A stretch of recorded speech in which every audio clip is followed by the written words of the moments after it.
siya si Bisera, nagmula sa Negros Occidental. Layunin ay tumulong sa mga nahihirapan karamihan. Magandang araw po sa ating lahat. For today's vlog, pupunta po tayo doon sa barangay para po kukuha ng requirements, para po sa kuryente nila direct, May mga kasi yan, may kailangang lakarin pa, bago natin ipasa doon. So isa dyan yung certificate of indigent ba yun? Oo. Sa dalawang dalawang papel ang kukunin natin. Ayan, kasama ko si Direk kaway. Shoutout po. Ayan, para magka-kuryente na sila. Sa ngayon, may kuryente naman sila at nakikitap naman sila doon sa kapitbahay. Oo, nagpaalam naman daw si Tatay Gab. Sabi ko nga, pag may bill na dumating, bayaran na lang para hindi maputulan, kasi yung may-ari o si Ma'am Jo wala dyan. Oo, sa Maynila yata. So ganun lang po ang gagawin. So ito, kinausap ko na rin yung magkakabit ng wifi. Bukas daw po, titingnan yung bahay niya direct. At may inasikaso pa daw. Unahin lang muna natin yung requirements, kasi ito yung importante. Kaya pinag-iisipan ko kung ipalakad or lalakarin na lang. Kasi pag lalakarin, maraming proseso, maraming papipirmahan. Sabi nung kakilala ko, gagastos ka daw dito ng 4 or 5,000 kung ikaw mismo maglakad. Pero kung palakad mo nasa 7, wala ka nang gagawin kundi maghintay na lang. So dito tayo, ayan mismo, barangay ng Alawihaw. Diyan tayo pupunta, diyan tayo papasok. Ayan. So parking lang tayo dito sa may tabi. Direct, dala mo yung ID mo? Meron po. May ID ka dyan? Yan po, nandito. Sige. Ayan, maniobra lang ako dito para makapunta na tayo dun. Ito, pangalan. Unang pangalan, Edmond.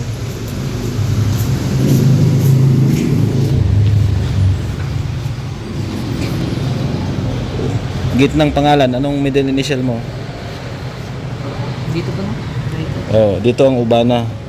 Dito yung sa nanay mo, apelyido.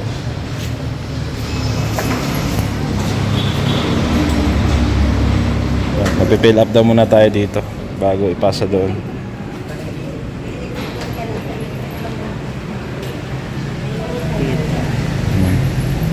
Ubana. Oh, edad mo direct, edad. Oh, birthday. Anong birthday mo?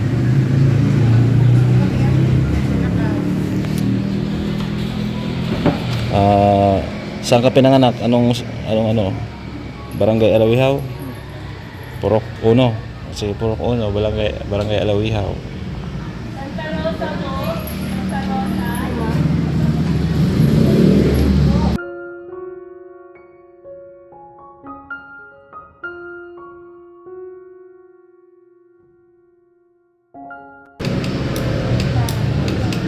Yung gender mo, babae, lalaki? Babae ka, lalaki? Lalaki. Sulat mo dyan, male. Dito. Ay, isa pa mo. Oh. Single, martial, status. Ito, lagay mo single. Single ka ba? Opo. Di ka pa kasal? Hindi. Di pa. Oh, sige, lagay mo dyan. Turuan natin mag-fill up si Direk. Ito. Oh, sige. Okay na, ipasa mo dun. Pasa mo dun. Dun, pasa mo dun. Saan mo pinapasa yan? Dyan, pasa mo dyan. So, waiting na lang tayo, kasi pinasa na yung papel dyan sa loob.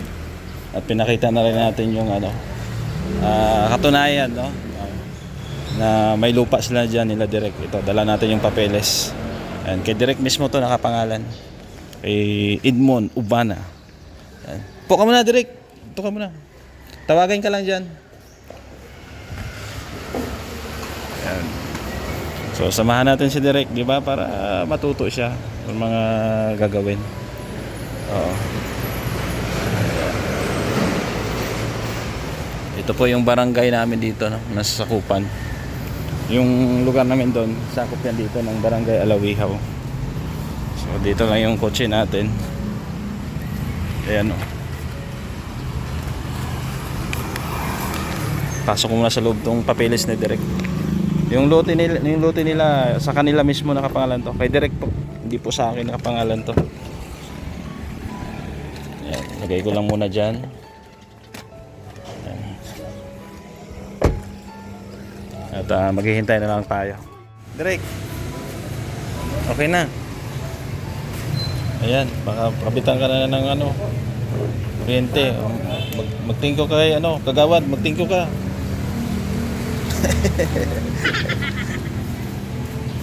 Thank you, magtingko kay kagawad. Thank you, kagawad. Salamat. Tara. Ayan. Kagawad yun. Ayan po. Ayan. Andun na yung pangalan mo, Direk. Pawak ka nito. Ito, pawak mo. Ito, isa, ito. Ito yung sa indigency. Yan. Tama yung spelling ng pangalan mo? Tingnan mo nga. Ha? Tama? Ubana? Edmond R. Ubana. Tama. Yung isa. Tama din? Ito naman ang certificate of ownership. Tama po. Tama din. O, di ayos. Hawakan mo yan. At lalakarin na natin yung ano sa kuryente. Ayan. Mauwi muna tayo at makain, ha? At gutom na. Ilagay mo dito direct sa ano? Saan? Dito. Dito. Yan. Lagay mo dyan. Buksan mo. Huwag mong tupiin. Ayan, lagay mo lang ganyan. Yan. Sige, lock mo. Ayos. Ayaw mo lang. Ayaw mo mga papilis mo yan, ha? O, lagay mo muna dyan. Dikit mo lang mga at makauwi muna tayo. Makain muna tayo. Yan, so okay na po. Andyan na yung ano natin. Andyan na yung mga papeles na kailangan po ni Direk para sa kanya ng ano kuryente. Certificate of ownership pala yung isa. Oo, yun ang kailangan ng kanurin ko, requirements. Pag wala ka nun Direk, hindi ka bibigyan. Hindi ka kakabitan ng kuryente. Sabihin nila, oh, ikaw ba si Edmond Ubana? Sabihin mo agad, opo, ako po si Edmond Ubana. Taga-saing ka? Anong sagot? Taga-Lawihaw. Ilang taon ka na sa Lawihaw? 20 years. 20 years na. 28 years. Ilan ang asawa? Single pa rin. Single pa. O, ganun lang. Ilan ang chicks? Wala po. Wala. Ilan ang girlfriend? Wala. Ang boyfriend? Wala. Wala rin. Ayan. So, ito lang. So, yun po, no? Okay na. So, hintay-hintay lang kayo at lalakarin na po natin yan. Umpisa na po natin lalakarin. Yan, salamat po ulit kay Tita Melba Burns. No, salamat Tita Melba. Ayan, gusto kong pasalamatan din, no, si Tita Melba Burns, no, dahil siya po ang talagang may dahilan nito kung bakit magkakaroon sila direct ng kuryente, wifi, yung TV, yung Durabox nila, no, at sa mga cash na binibigay po natin sa ating mga karpentero at yung mga pabigas, no, sa kaparaan nun po yun ni Tita Melba Burns. Ayan, pasalamatan mo si Tita Melba. Maraming salamat po Tita Melba. Melba Burns. Melba Burns. Burns.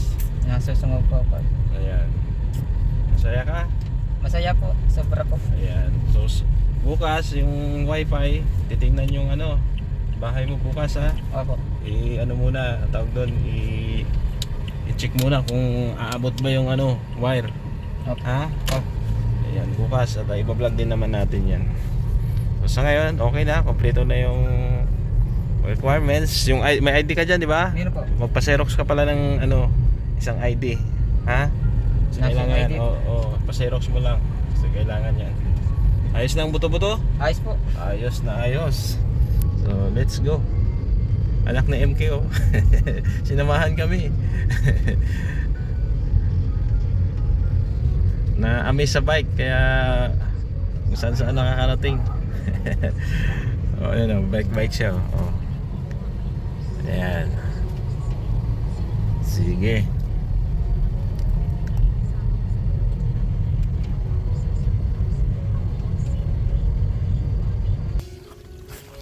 So, yan po. Silipin muna natin yung bahay ni Derek. Ayan, gagaling lang natin doon sa barangay. Ayan si guard oh. Oh. May project sana all. Hindi mawala ng project. Ayan. Malinis na dito, tay. Malinis na. Ano yung ginagawa mo? Pala? Para sa pala? Okay na yung papilis. Inilakad na namin sa barangay. Ha? Yung papilis okay na. Naayos na namin ni Derek. Yan, linis dito. Ito yung taniman doon ni tatay sa kapitbahay niya. Tayo may yan ng talong, kamatis, kung ano pa man. Yan. Silipin natin dito. Yung balon nyo, mayroon pa? May laman pa? Ay, kunti na lang. Parang sa amin din. Kunti na lang din. Dito. Tatay mo mula ng radyo Derek. Masilip lang ako. Yan, bahay nila ni tatay oh. Ang maganda dito, ang lakas ng hangin. Presko dilo pag ganitong oras. Pwede kang matulog dito. Oh. Mayroon ka lang tawag dito. Yung tawag doon, yung ditiklop na higaan. Kamutan ko na tawag doon. Sold na. Folding bed, yun. Yan. Linis ng bahay na direct. O, ito yung TV nila. O, dyan lang muna ilagay yan direct. Kasi bibilang ko pa ng bracket to. Kaya pwedeng lagyan ng bracket to. Tingnan. Hawakan mo naman direct. Pwede kaya? Pwede siguro no? Sige.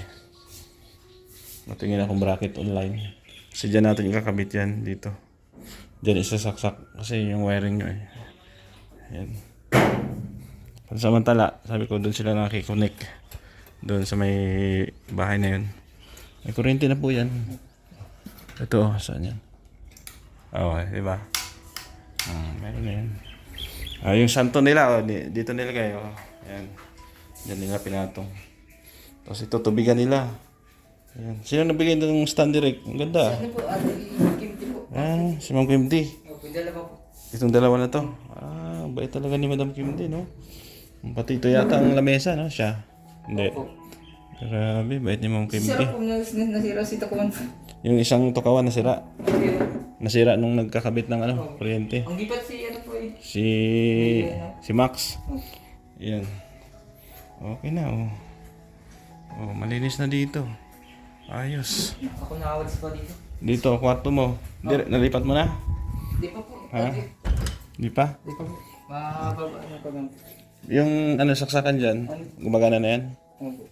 Ito direct, pwede lipat. Ito.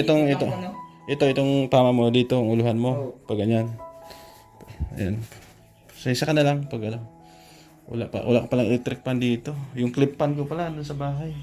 Mainit dito pag gabi, hindi naman. Binubuksan ko po muna po yun eh. Sa gabi, binubuksan naman. Wala namang pumapasok na aswang. May po. Mayo man. Dito kay Tatay Gardo. Ayan, okay na rin dito.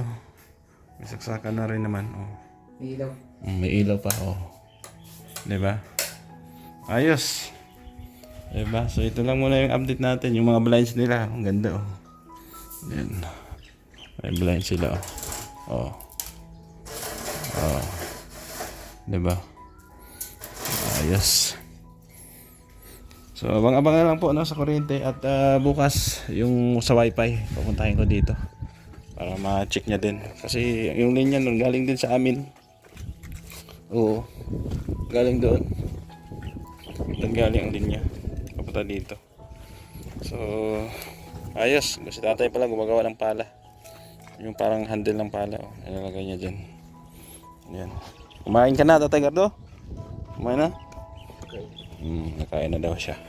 So, sige, ako yung magpapaalam muna pa sa mantala. Maraming salamat po muli sa ating sponsor, Tita Melba Boards, no? Sa ibang sponsor natin, sila Tita Elma, Ma'am Beng, Ma'am Grace, sa Dorot Gear. no? Kanino pa? Sa lahat-lahat. Ganun din kay Ma'am Mariam Alnaham, ganun din kay ano? Mainit nga. Ganun din kay Ma'am Maylin K, official. Sino pa ba? No, kay Tita Melba. Salamat din talaga, no? Salamat ulit sa tulong at pagmamahal. No? Support kay Kuya Bal Santos Matubang at na Kalingap Prab. Sa inyong lingkod, Gab Becerra. Bye-bye, God bless. Siya si Gab Becerra, nagmula sa Negros Occidental. Layunin ay tumulong sa mga nahihirapan karamihan.